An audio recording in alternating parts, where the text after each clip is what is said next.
In today's video, I'm going to be talking about a mini guitar pedal. Let's find out what it can do.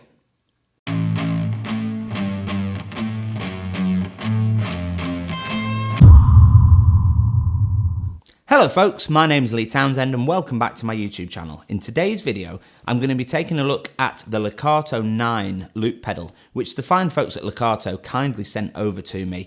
And I took delivery of this yesterday and I've not opened it up yet. And I'm excited about this one because we love loop pedals here on the channel. And a lot of people that look at my loop tutorials and loop covers want to get into looping, but they can't necessarily afford the price tag that comes with the Boss RC500, which I use. So this thing retails at 60 euros, I believe, and I think that's a good price to get into the basics of looping. And obviously there's going to be some features that will be missing compared to the RC500, but we can't expect it to have all those features, especially in such a compact size as this. So let's have a quick look. Let me show you. It's a mini pedal, as you can see. It's the Looper Pro, and it's the Lekato 9 loop pedal. So let's open the thing up. I've got a knife ready to slice the little bits. Get rid of that knife. Don't do that at home, kids. And let's have a look. So open that, get rid of that.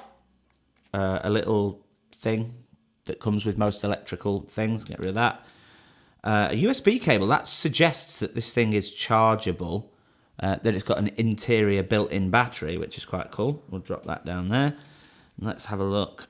Oh my goodness. When I saw the size of this box, I thought that this was going to be a tiny pedal, but that is, whoa, that is really quite a small thing. Look at that. And what's in there? User manual. We'll look at that in a minute, but I want to see the thing itself. Oh my goodness, look at that. That is a proper small loop pedal. That is so cool.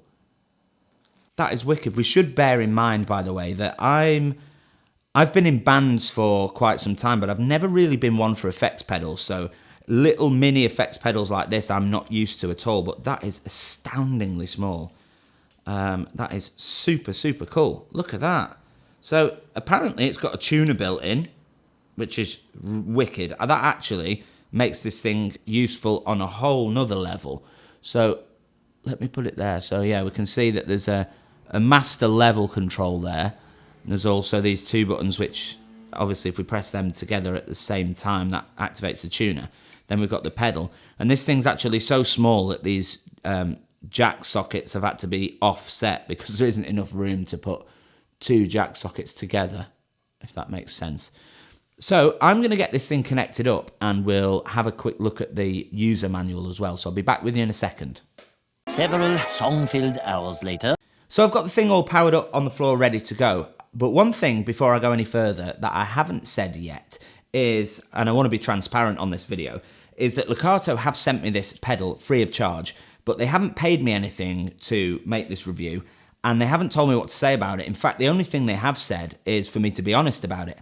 And I found a little negative, and it's not really a negative. Well, it's a negative, but it's a thing that they couldn't help because of the size of this thing, is that it doesn't appear to have its own internal battery. It has to be powered from the mains. So if you were thinking of getting one of these, then I would recommend to go with the one that comes with the power supply. It comes at a little bit of an extra charge. I've not looked how much that is, but I can't imagine it'll be a lot. I'm quite fortunate in that I've got a few of these power supplies lying around because it's the same as the Boss pedals take. It's a negative polarity 9-volt power supply. So it's worth thinking about it if you're considering picking one of these up. So before we actually use the thing, I want to have a quick look at the user manual. And I'm not going to go through the whole thing, but I want to list some of the features before we jump in. So it's got 24-bit sampling rate, lossless, uncompressed, professional tone quality.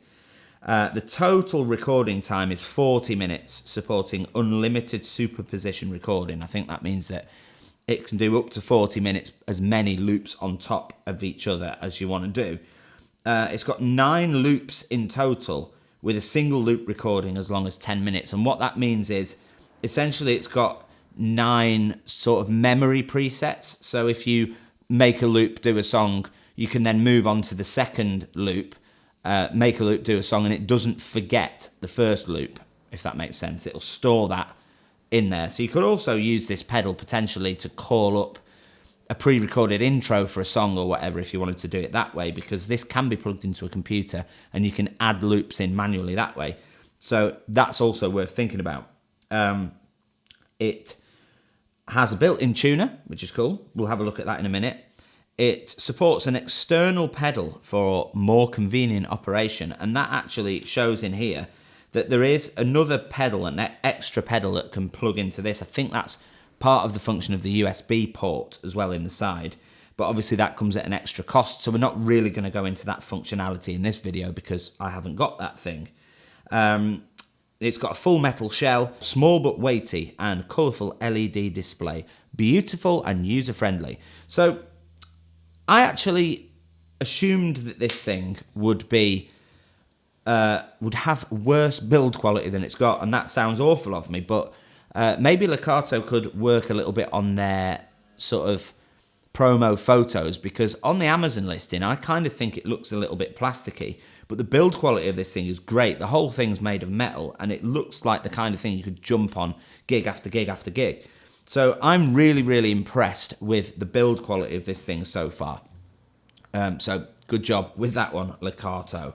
So I'm going to jump into how this thing works, and I'm going to show you the user interface without actually playing anything into this thing first of all. In fact, the first thing we'll do is look at the tuner, which is accessed by pressing both the buttons on things. So I'm going to do that now.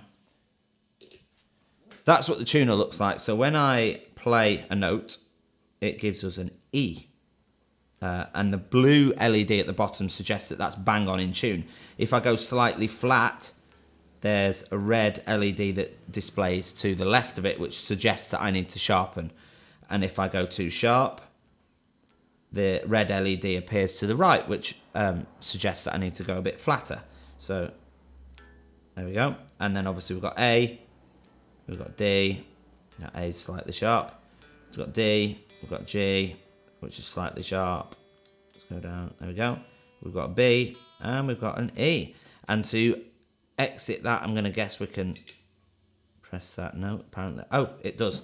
So we can exit the tuner. In fact, can we? No, we can't access the tuner by pressing and holding, but we can exit by pressing the button, which is really cool. So, as I said, I'm going to show you the user interface without actually playing anything into this, just so that I'm not talking over my own guitar. So, as we start to record, obviously we hit the button, and we get that red LED off to the left, which is, it's actually a progress bar, but because we've got so much to go at, there's 40 minutes, I think it said in there, to go at with this, or 10 minutes per loop, so that's probably a progress bar of 10 minutes. Maybe there's 10 LEDs of a minute each, I reckon. So when we press it again, that blue bar going around shows us where we are within the loop, if that makes sense. Kind of like the RC 500 does if you select that one with the bar that goes across. So the blue LEDs suggest that we're in playback mode, so we're not now recording over the loop. We can just play over the first loop. If we press the button again, that display goes red, which means that we're in record mode or dub mode. So the first loop is playing back, but we're also recording into a new sort of thing. So we're in dub mode, as I said. Press that again, it goes back into playback mode. To stop the loop, we press twice in succession, which displays the blue circle around, which suggests that there's something stored in it. Also, what we can do while we're playing back, if we press and hold, we can undo the last loop that we put in. So press and hold, that undoes. And press and hold again, which redoes the last thing that we took out. I hope that makes sense. Yeah, as I said, press twice in succession and then press and hold to delete what we've done. So I'm going to play something in just so that you can see it in action. So let's do a bit of...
that's a bit annoying.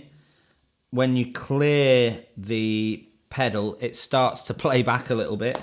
How could they combat that?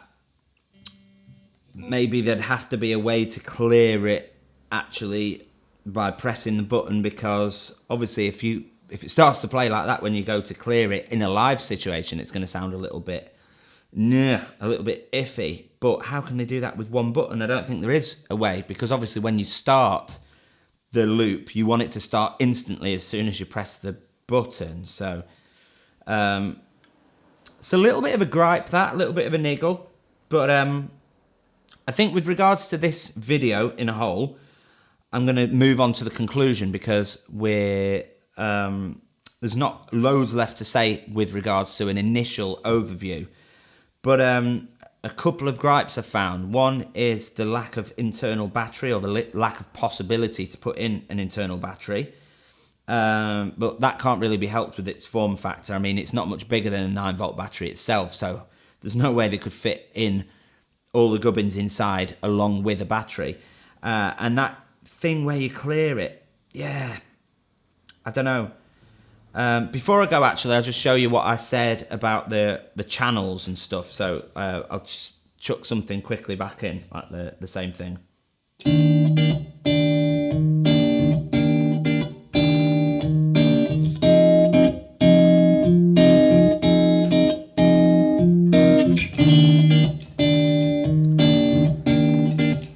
So with that in, I'm going to switch over to channel 2 just to show you.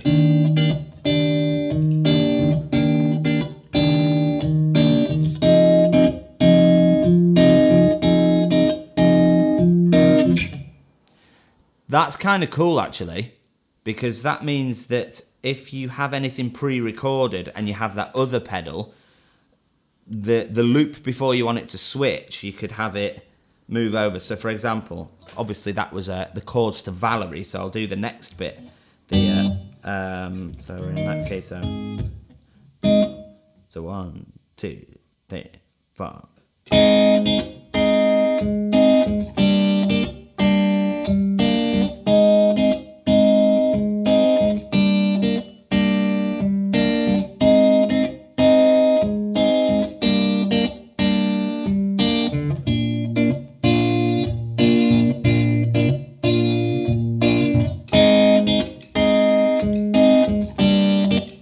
So I'm going to see if it seamlessly switches between the two.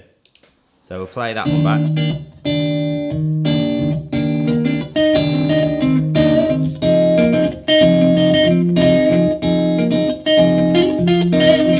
So I'm going to switch over and see if it does it.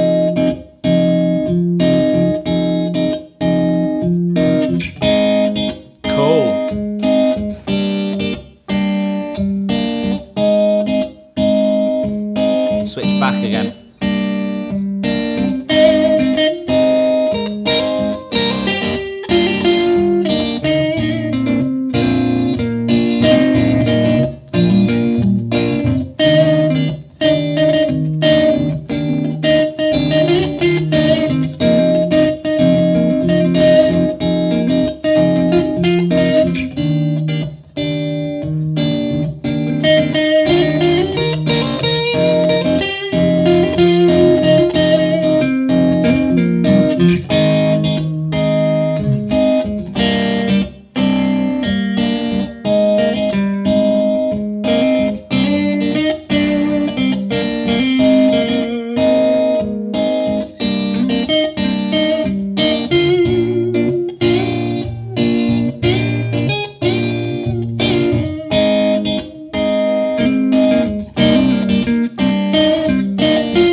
Anyway, yeah, that's pretty cool.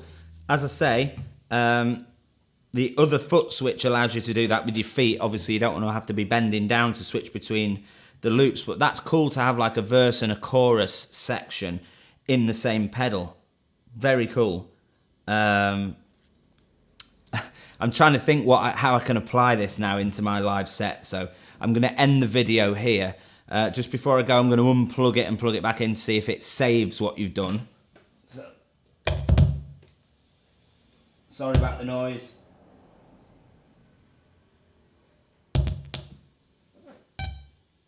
Plug the thing in, and it appears to have... So it does, it stores anything that you leave in there when you turn the thing off, which is really cool. So as I say, I'm going to leave the video there. I will be revisiting this pedal on the channel because I want to get back into the loop thing. And to be honest, I thought I would be in my new studio space by now, but there's been things happening, bureaucracy here in Spain, that sort of set it back a little bit. But if you're interested in my loop tutorials and my guitar tutorials and stuff like that, the top link in the description below this video goes to my new section of my website, which is going to include tabs and chord sheets and lyrics and all that kind of thing that I use when I'm playing live, so that you can follow along with my videos and stuff. All you need to do is put your email address in, sign up for an account, and then you get access to that for free.